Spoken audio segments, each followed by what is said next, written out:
Fala pessoal, nós vamos começar agora o nosso capítulo 12 e nós vamos estudar a União Europeia, o primeiro bloco econômico a se formar no planeta e além de ser o primeiro bloco econômico a surgir, é também o bloco que possui a maior integração, se constituindo como uma união monetária, onde além da livre circulação de mercadorias e de pessoas, nós temos uma moeda única para quase todos os membros do bloco, ok?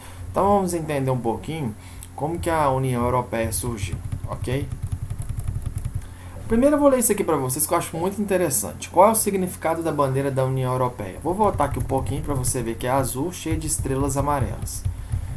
Aí eu vou ler aqui, ó. Alguns podem se perguntar por que a bandeira da União Europeia tem 12 estrelas, se hoje a Europa é composta por diversos outros países. São 28 já hoje, pessoal. Contudo, as 12 estrelas douradas na bandeira de fundo azul não indicam a quantidade de países, mas representam a unidade e a integração. Os 12, além disso, é considerado o 12, além disso, é considerado um número que representa a perfeição. Essa mesma bandeira foi adotada inicialmente na década de 1950 pelo Conselho da Europa, para representar a unidade dos povos europeus. Nos anos de 1980, depois de ter sido adotada pelo Parlamento Europeu, transformou-se na bandeira símbolo da União Europeia. Neste capítulo, analisaremos a realidade sobre o que ocorreu, a transformação do bloco europeu, quais foram seus tratados e suas consequências e a tentativa de entrada da Turquia no grupo. A gente vai ver que essa entrada da Turquia ela é muito falada, muito debatida ainda. Então, eu quero que ao final desse capítulo você entenda o desenvolvimento histórico de formação do bloco, você entenda as principais políticas estruturais do bloco e você consiga entender, discutir com alguém a importância do bloco dentro do cenário internacional e as projeções futuras desse bloco, ok? Então vamos começar aqui o seguinte, gente. Vamos começar aqui. A União Europeia ela tem início lá na década de 40, quando surge o Benelux, tá? O Benelux foi o primeiro indício de formação da União Europeia. Na verdade, indício não, uma confirmação. O Benelux é uma sigla em inglês que é formada pelas iniciais de Bélgica, Holanda, que é Netherlands, e Luz de Luxemburgo. Então, quando eu falo de Benelux, eu estou falando da primeira integração, ou seja, do primeiro bloco que surge lá na Europa.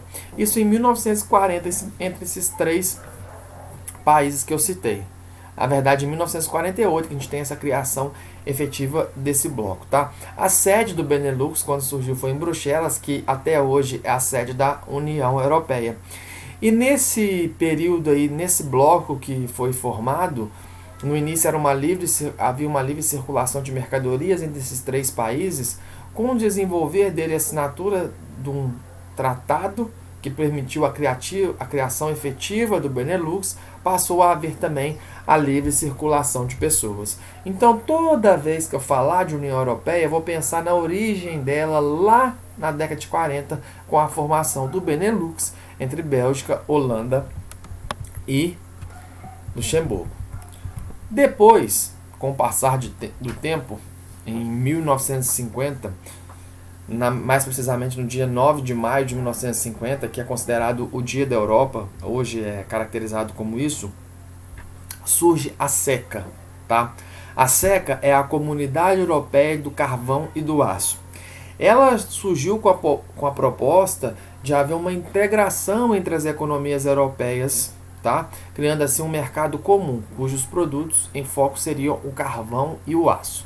E aí quando a SECA surge, como que a SECA é formada? Pelos membros do Benelux, que você já sabe quais são, mais a Itália, a França e a Alemanha Ocidental, a República Federativa da Alemanha, ou seja, a Alemanha capitalista, tá? E aí, com a formação da SECA, a Comunidade Econômica Europeia do Carvão e do Aço, Comunidade Europeia do Carvão e do Aço, perdão, ela realmente se oficializa como um mercado comum.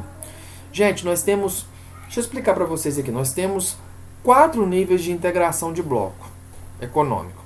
Nós temos, por exemplo, a zona de livre comércio, onde nós temos a livre circulação de mercadorias, mas não de pessoas, E além da livre circulação de mercadorias, nós temos também a redução das tarifas alfandegárias e de impostos de compra e venda, de importação e exportação entre os países que são membros do bloco. Um exemplo também, por exemplo, de zona de livre comércio é o NAFTA, que é um bloco formado entre Estados Unidos, Canadá e México. Quando você passa para uma fase posterior, você se torna uma união aduaneira, que é o Mercosul. A união aduaneira ela tem todas as características do bloco anterior, da zona de livre comércio, mais uma tarifa externa comum para todos os membros do bloco, uma tarifa de imposto. Tá? Quando é o mercado comum, nós temos todas as características dos blocos anteriores, ou seja, da zona de livre comércio, da união aduaneira, só que além disso, nós temos a livre circulação de pessoas permitida no bloco. Mercado comum só existe na União Europeia. O único bloco que permite a livre circulação de pessoas é a União Europeia. E a União Europeia já está no nível máximo de integração, ultrapassando o mercado comum e se tornando uma união econômica monetária. Como eu já disse, quase todos os membros do bloco usam a mesma moeda que é o euro. A gente vai ver isso mais para frente como que isso surgiu, tá? Depois, gente, foi havendo uma expansão do bloco cada vez maior.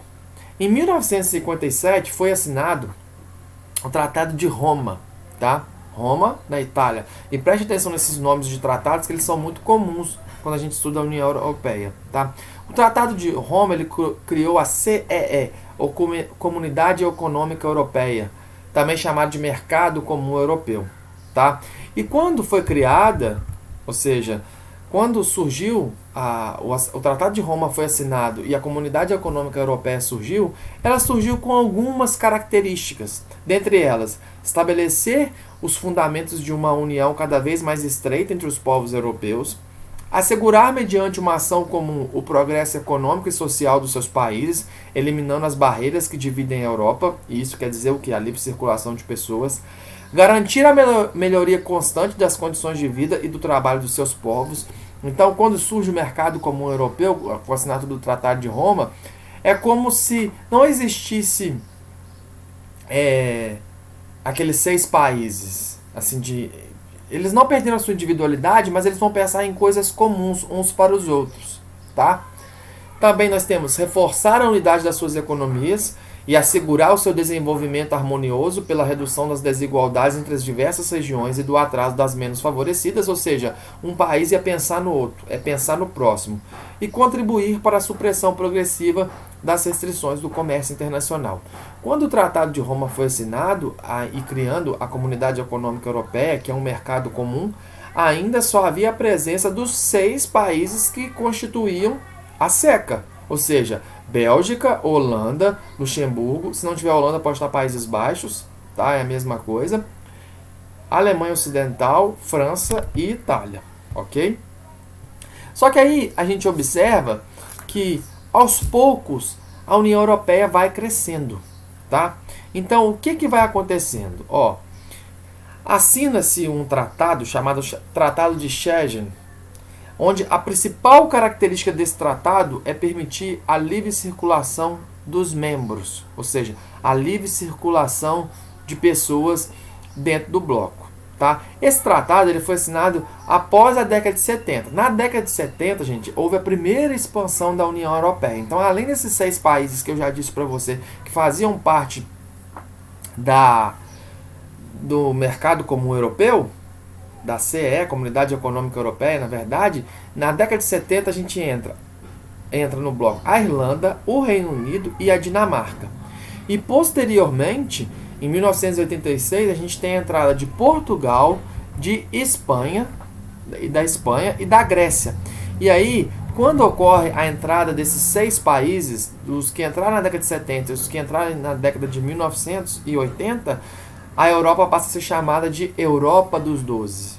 Tá? Então a gente vê que passa a haver um processo de aumento, de expansão significativa do bloco. O bloco se duplica do que ele era em 1957. Mas repara que, assim, para chegar aos 12, ou seja, para duplicar em relação aos 6 que era lá em 1957 na assinatura do Tratado de Roma, houve um processo de quase 30 anos, precisamente 29 anos, tá?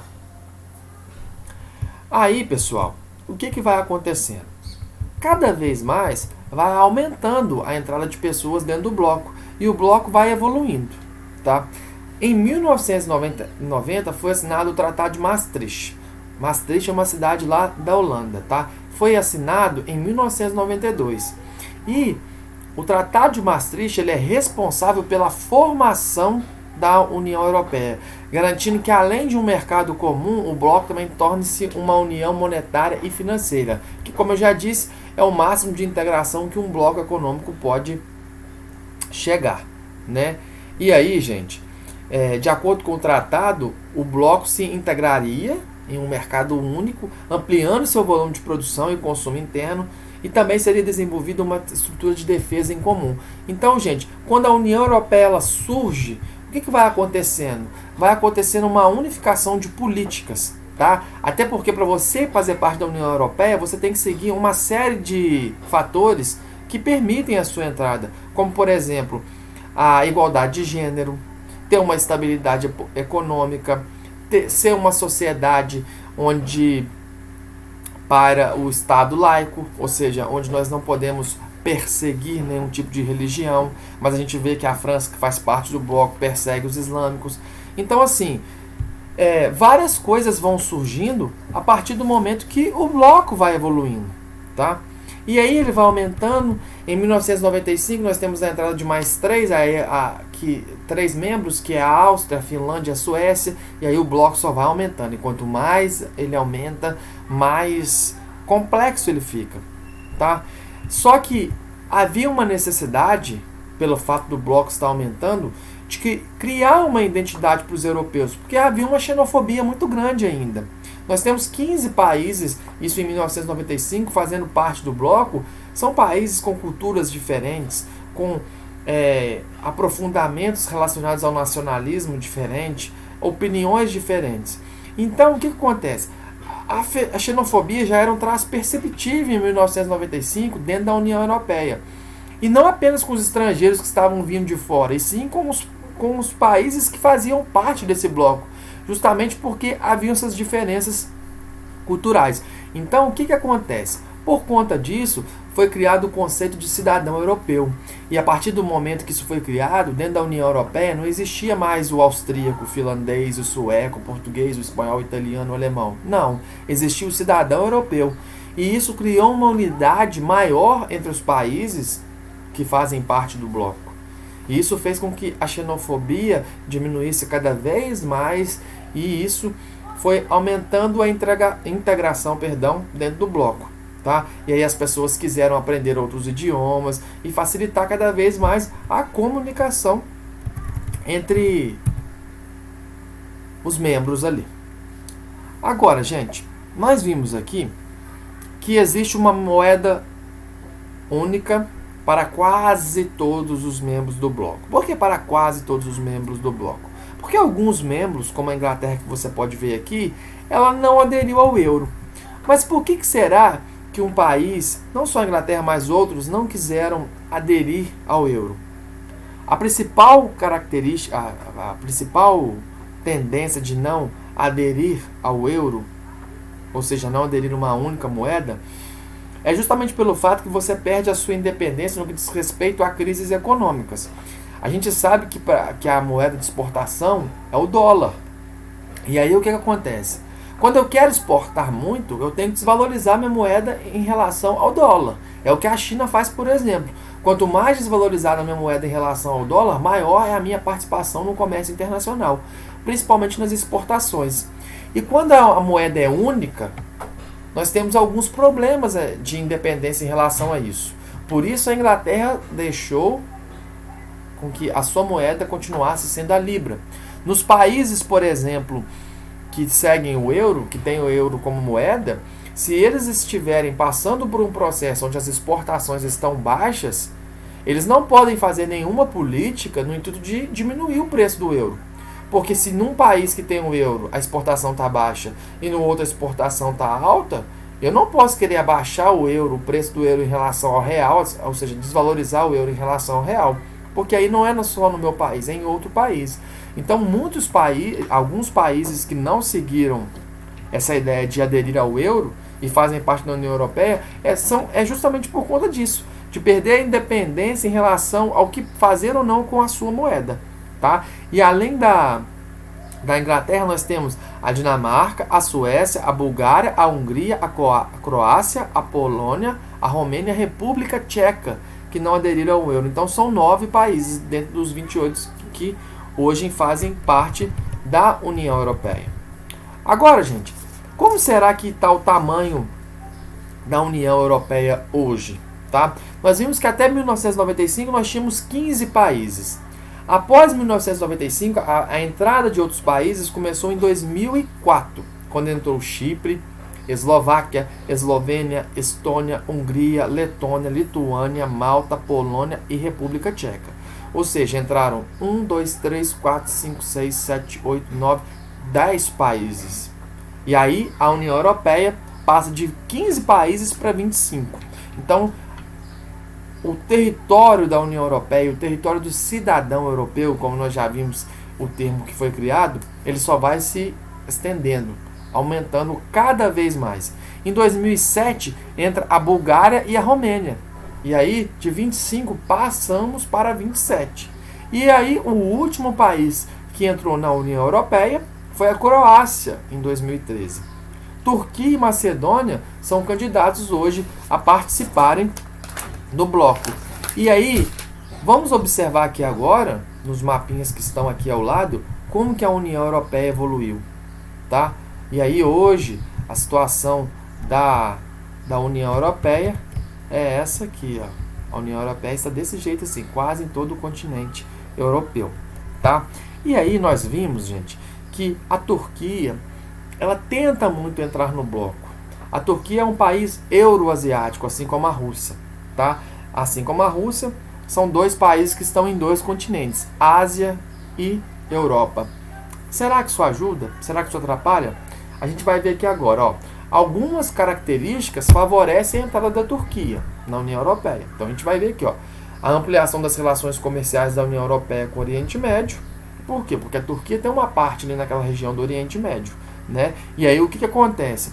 Quando a Turquia vem para dentro do bloco, ela vai diminuir os impostos entre a Europa e ela. Isso vai fazer com que ocorra, com certeza, uma maior integração com o Oriente Médio. Isso é interessante para a Europa. A Turquia entrando também vai ter a facilitação de novas parcerias econômicas, tendo em vista que a Turquia já possui uma grande integração econômica com os países do bloco, só vai acentuar. Tá? E também vai ter uma ampliação da demanda de produtos, matéria-prima e alimentos, já que a Turquia possui grande extensão e população. Então isso é importante tanto para a Turquia quanto para os membros atuais da União Europeia. Agora, gente, se a Turquia ela tem todas essas vantagens para poder entrar no bloco, isso é interessante para a Turquia, isso é interessante para a União Europeia, por que a União Europeia tem dificultado essa entrada da Turquia no bloco? A gente vai ver aqui, ó. Um dos motivos aumentaria o percentual da população islâmica, assim como a imigração turca para o bloco, o que desagrada as frentes mais conservadoras do bloco. Quais são as frentes mais conservadoras do bloco? Na verdade é a França. A França é um país que tem muito preconceito com o islamismo. Tanto que na França, como nós já vimos nos capítulos anteriores, andar de burca, ou seja, a mulher islâmica, vários locais públicos, isso é proibido. E por que eles têm esse preconceito tão grande? A França, por exemplo, fora do Oriente Médio, é o país com a maior porcentagem de islâmicos, inclusive na seleção da França, campeã da última Copa, vários jogadores, mais da metade, se eu não me engano, eram islâmicos.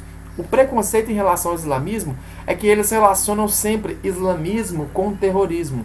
E a gente não pode fazer essa generalização, isso é algo muito pequeno. Tá? Mas um dos preconceitos é esse. Uma das coisas que dificulta é essa. Segundo eles, a Turquia, por ser um país de maioria islâmica, a população ia pegar e atravessar com facilidade para outros países da União Europeia. Isso é possível porque existe a livre circulação de pessoas, e isso ia fazer com que o terrorismo fosse mais acentuado, de acordo com a visão deles, tá? Outro fator é que a entrada da Turquia possibilitaria uma provável entrada de habitantes do Oriente Médio, já que a Turquia é um país euroasiático, ou seja, muitas pessoas da Ásia e do Oriente Médio entram para a Turquia, pegariam e teriam a nacionalidade turca, e isso facilitaria o seu deslocamento para a Europa, e isso é algo que a União Europeia não quer de forma alguma. E o terceiro motivo é que poderia repercutir as rivalidades geopolíticas existentes entre a Turquia, a Grécia e o Chipre, que é influenciado pelos dois países, tá? Aqui Turquia, Grécia e a influência que ia ter aqui, ó. O Chipre tá aqui e aí eles acham que ia ter uma disputa novamente entre a influência da Turquia e da Grécia em relação ao Chipre, tá?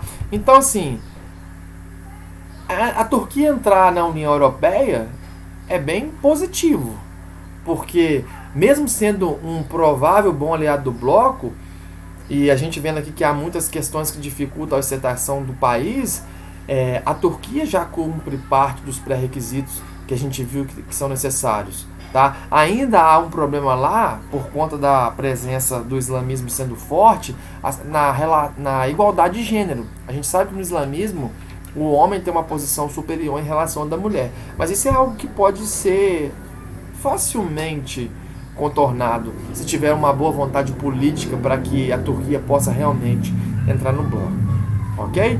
Então eu quero que vocês entendam esse histórico de formação da União Europeia. É importante você lembrar que a União Europeia é o único bloco do planeta que está no nível mais elevado de integração, que é a União Econômica e Monetária, que ela deu início lá com o Benelux, entre Bélgica, Holanda e Luxemburgo. Depois formou-se a SECA, onde nós tínhamos os membros do Benelux, mais a Alemanha Ocidental, a Itália e a França. Aos poucos foram entrando mais países, até que em 1986 a Europa era considerada como a Europa dos 12. Em 1992, com a assinatura do Tratado de Maastricht, foi criada a União Europeia. Tá? Eu esqueci de falar aqui, mas em 1957, falar não de relembrar, nós já falamos sobre isso, foi assinado o Tratado de Roma, onde surge o mercado comum europeu. Então já se torna um mercado comum com a livre circulação de pessoas acentuada entre os membros, tá? Em 1995 a União Europeia cresce mais, e aí tem 15 países fazendo parte. Em 2004 nós temos a entrada de mais 10 países, a Europa se torna a Europa dos 25. Em 2007 mais 2 países entram, a Europa fica com 27 membros, a União Europeia, perdão, até que em 2013 nós temos a entrada do último país no bloco, que foi a Croácia. E aí a Europa se torna a Europa dos 28, tá? Muito obrigado pela sua atenção, eu espero que você tenha compreendido muito bem o conteúdo de hoje e até a próxima.